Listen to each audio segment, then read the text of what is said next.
All right, welcome back to ABA exam review and the continuation of our RBT practice exam series where we're going through another set of questions together and breaking them down. If you're new to the channel, welcome. If you're returning, welcome back. Please like and subscribe. Check out btexamreview.com for all of our study materials, including our combo pack. When you pass your exam, please let us know so we can include you in the Sunday shout out. Work hard, study hard. Let's get going. A teacher notices that a student frequently talks out of turn during class. The teacher decides to provide reinforcement every 5 minutes if the student does not talk out of turn, regardless of what else the student is doing. What intervention is being used? So we have an intervention question. What do we know so far? We know the teacher is working on a student who is frequently talking out of turn during class. So that's our target behavior. The teacher is going to give reinforcement on a schedule every 5 minutes if the student does not talk out of turn. Now, when do we provide reinforcement for a behavior not occurring? What type of strategy are we using there? Because importantly, the student, no matter what they're doing, is still receiving reinforcement as long as they are not engaging in a certain behavior for 5 minutes. So, what intervention would that be? A, differential reinforcement of incompatible behavior. When we think about differential reinforcement questions, you have to ask yourself, are you teaching a replacement behavior? If you're teaching a replacement behavior, then you're typically looking at an incompatible or an alternative intervention. In this case, we're not teaching a replacement because the student is getting reinforced no matter what they're doing, as long as they're not engaging in talking out of turn. And so when we are providing reinforcement for a behavior not occurring, that's going to be C, differential reinforcement of other behaviors. So when you get a differential reinforcement question, the first question you want to ask yourself, am I teaching a replacement? If you are, then you're likely looking at incompatible or alternative. If you're not, and you're just reinforcing for something not occurring, you're looking at differential reinforcement of other behaviors. And then negative reinforcement, of course, does not apply in this situation. A parent taught their son how to set the table for dinner using a forward chaining strategy. Once the son mastered setting the table, the parent would intentionally interfere with the task chain at different points.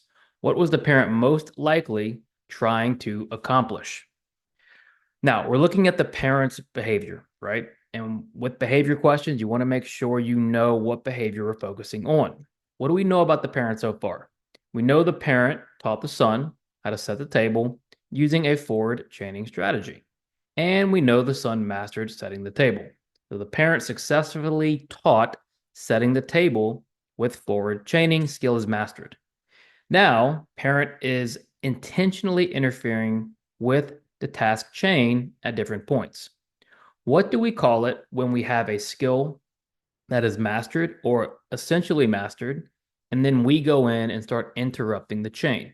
Well, we call that a behavior chain interruption strategy. And what is the main purpose of a behavior chain interruption strategy?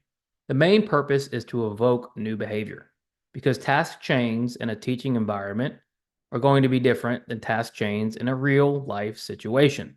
Task chains aren't always perfect. We need our client, or in this case, the son, to be able to respond to real life situations when maybe the chain doesn't go perfect. So, what is the parent most likely trying to accomplish by interrupting the task chain? A, the parent wanted the son to generalize to other dinner tables. So generalization is not necessarily the goal here, right? The task chain is still happening at this dinner table, and the parent is simply interfering at different points to try to see new behaviors. So B, the parent wanted to evoke novel behaviors from the son. That is really the goal of an interruption strategy. We want to see those new behaviors start to appear. C, the parent wanted the son to master the forward chain. Well, we know the son has already mastered the forward chain, so C is just trying to throw you off. And then D, there is no behavior analytic reason for what the parent is doing.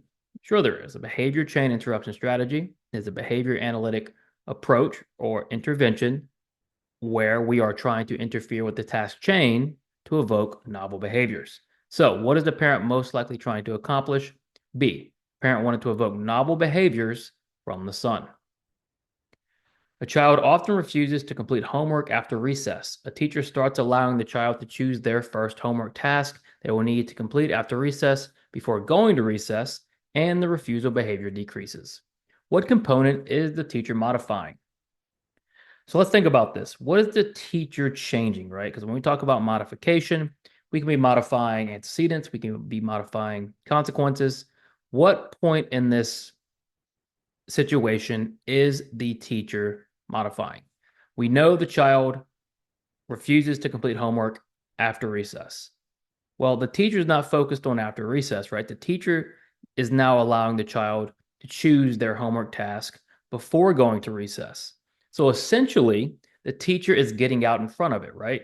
Instead of waiting till after recess, where the child is now refusing to complete the homework, the teacher is modifying the antecedents where the child has choice in the task, and they already know what task they're going to have to complete once recess is over. So what component is the teacher modifying? Well, they're modifying the antecedent. The antecedent is the homework presentation. The antecedent is the type of homework. Whatever that specific antecedent is to the child, the teacher is letting them change it through choice. The consequence isn't necessarily being modified. We don't know what the consequence is for refusal. It's not a task chain. The teacher never performed a task analysis and isn't teaching a task chain. And she is not messing with the reinforcement schedule. We're not discussing reinforcement here. We're talking about the antecedent to the refusal to complete homework. And the teacher is trying to prevent that behavior from happening by allowing the child choice. Preventative measures are antecedent interventions. The teacher is modifying the antecedent. Clark puts 10,000 lights on his house while preparing for Christmas. When he turns them on, however, they don't work. He tries everything, but the lights don't come on until his wife flips a switch in the garage. Now, the first thing Clark checks is the garage switch each year. Why?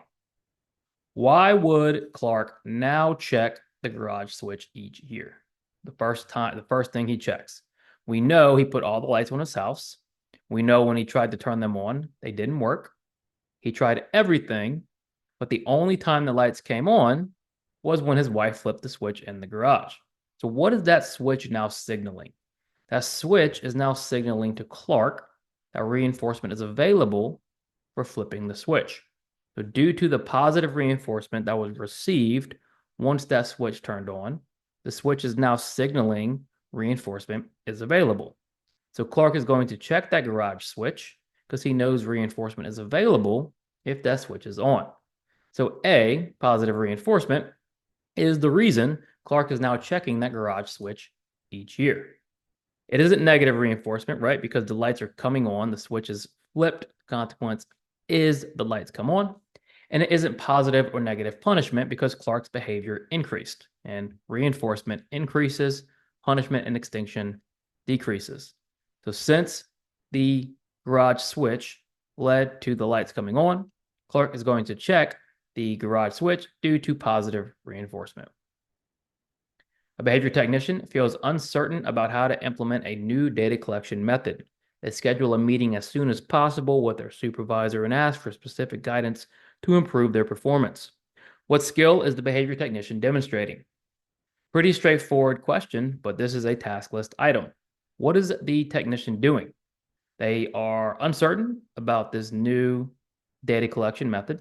And so if you're uncertain about data collection or an intervention, what should you do? Well, you should schedule a meeting with your supervisor quickly. We want to communicate promptly. We want to communicate effectively. And so the technician during the meeting goes to ask for specific guidance. This is a great thing for the technician to be doing. What are they demonstrating? A, functional communication training. Well, the technician isn't training the communication, right? They are effectively communicating, but they're not actually training any communication. B, antecedent modification. We talked about antecedent modifications. The technician is not modifying anything.